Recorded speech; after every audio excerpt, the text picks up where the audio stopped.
ভারতে গিয়ে নিখোঁজ ঝিনাইদহ ৪ আসনের সংসদ সদস্য আনোয়ারুল আজিম আনারের খণ্ডবিখণ্ড মরদেহের দেহাবশেষ উদ্ধার করা হয়েছে।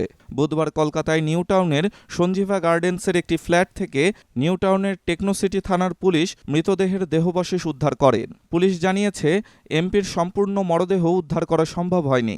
দেহের মূল অংশ ট্রলিতে ভরে পাচার করা হয়েছে, আর দেহাবশেষ উদ্ধার করা গেছে।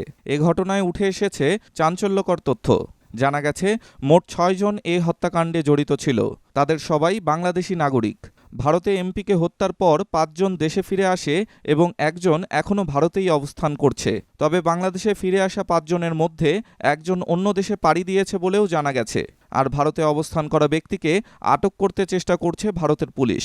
মূলত নিখোঁজের অভিযোগ পাওয়ার পর এই ঘটনায় জড়িত সন্দেহে ২ জনকে আটক করে ঢাকা মেট্রোপলিটন পুলিশ।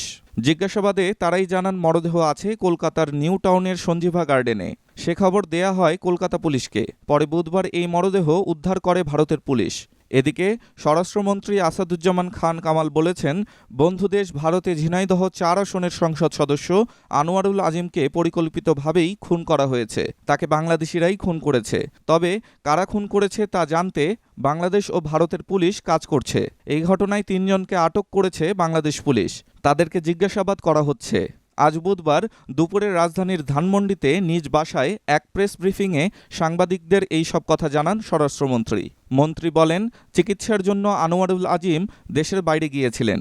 সেখানে তাকে পরিকল্পিতভাবে হত্যা করা হয়েছে। ভারতের পুলিশ আমাদের নিশ্চিত করেছেন তাকে হত্যা করা হয়েছে। মন্ত্রী আসাদুজ্জামান খান আরও বলেন, মরদেহ আমাদের হাতে আসেনি। ২ দেশের পুলিশ তদন্ত করছে। ভারতের পুলিশ আমাদের জানিয়েছে যে তিনি খুন হয়েছেন, এটা সুনিশ্চিত।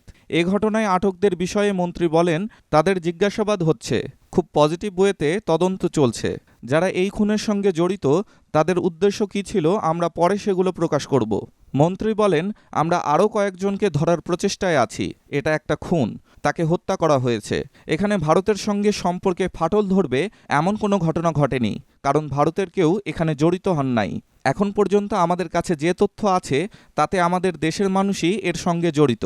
মন্ত্রী বলেন, আমাদের কাছে আরও তথ্য আছে, তবে তদন্তের স্বার্থে কিছুই জানাতে পারছি না এখন। এর আগে ভারতে গিয়ে গত ১২ মে সন্ধ্যা ৭টার দিকে আনোয়ারুল কলকাতায় তার পূর্ব পরিচিত বন্ধু সম্পর্কীয় গোপাল বিশ্বাসের বাসায় ওঠেন। গোপালের সঙ্গে তার ২৫ বছরের পারিবারিক সম্পর্ক রয়েছে। ১৩ মে বেলা ২টার দিকে আনোয়ারুল চিকিৎসকের কাছে যাওয়ার কথা বলে গোপাল বিশ্বাসের বাসা থেকে বের হন। তখন গোপালকে বলে যান তিনি সন্ধ্যায় বাসায় ফিরে আসবেন। এরপর আর বাসায় না ফেরার কারণে ১৮ মে কলকাতার বরাহনগর থানায় গোপাল বিশ্বাস একটি সাধারণ ডায়েরি করেন। ডেস্ক রিপোর্ট, স্টার সংবাদ।